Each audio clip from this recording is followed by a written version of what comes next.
بسم اللہ الرحمن الرحیم نحمدہ ونصلی علی رسولہ الکریم۔ معزز سامعین، آج کی مجلس میں ہم غیر مقلدین کے دلائل میں سے پانچویں دلیل، جس کے ذریعے سے انہوں نے امام کے پیچھے سورہ فاتحہ کی وجوب کو ثابت کیا ہے، اس کا جائزہ لے رہے ہیں۔ اس سے پہلے کی مجلس میں ہم نے پہلی اور دوسری دلیل کا جائزہ لیا، اس کے بعد کی مجلس میں ہم نے ان کی تیسری اور چوتھی دلیل کا جائزہ لیا، جس کے اندر ان کے دلائل کو اپنے دلائل کے ذریعے سے ناقص قرار دیا۔ آج کی مجلس میں ہم ان کی پانچویں دلیل کا جائزہ لے رہے ہیں۔ ہمارے قسم نے سنن النسائی سے حدیث نمبر 920 ارسال کی ہے، اس کی اسکرین شاٹ ہمارے سامنے ہے، لیکن موصوف نے حکم الحدیث پر سکوت اختیار کیا ہے، یعنی یہ نہیں بتایا کہ حدیث حکم کے اعتبار سے، درجے کے اعتبار سے کیسی ہے۔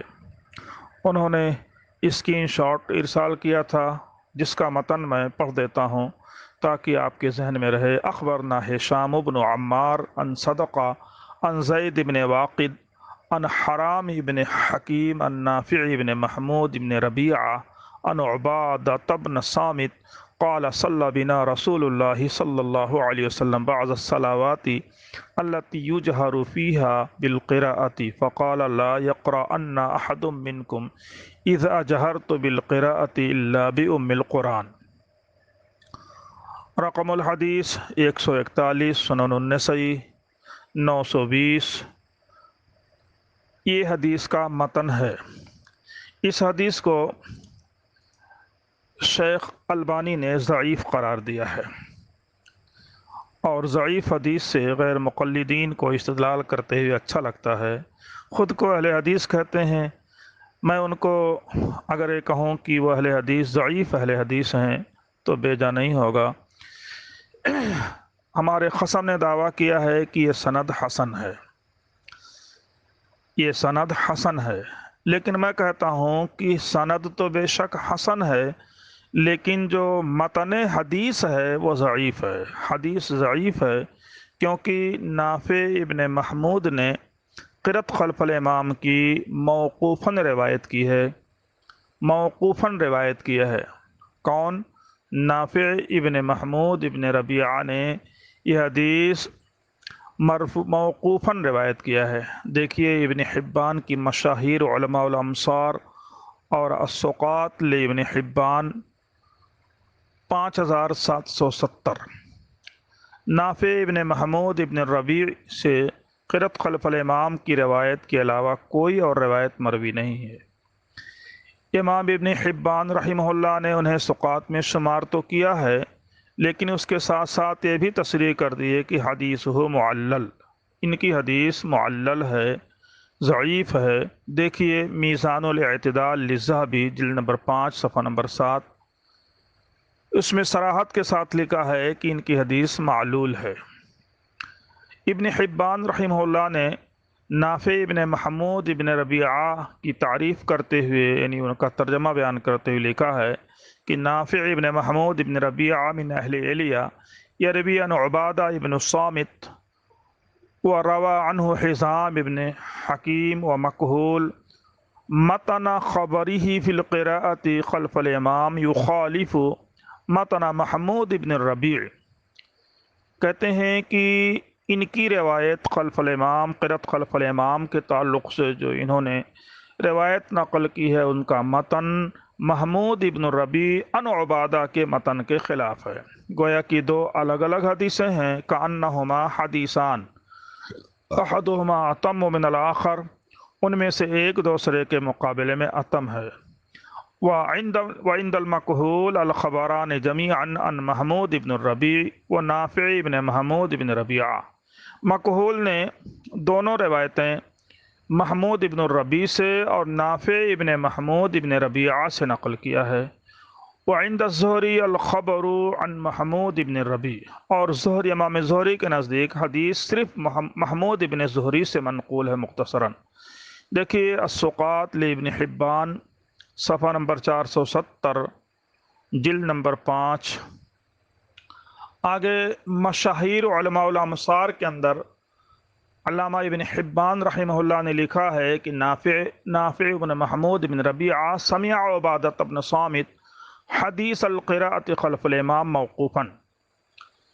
ابن حبان نے لکھا ہے کہ نافع ابن محمود ابن ربیعہ نے حضرت عبادہ ابن صامت رضی اللہ تعالیٰ عنہ سے قرأت خلف الامام کی حدیث مرفوعاً نہیں سنا بلکہ موقوفاً سنا ہے، کما سمعہ محمود بن ربیع الانصاری عن عبادہ مرفوعاً، جیسا کہ محمود ابن ربیع الانصاری نے حضرت عبادہ سے مرفوعاً سنا ہے۔ ومتناہما متباینان، اور دونوں راویوں کے متن ایک دوسرے کے خلاف ہیں، متباین ہیں۔ دیکھیے تفصیل کے لیے مشاہیر علماء الامصار ابن حبان، جلد نمبر 1 صفحہ نمبر 117۔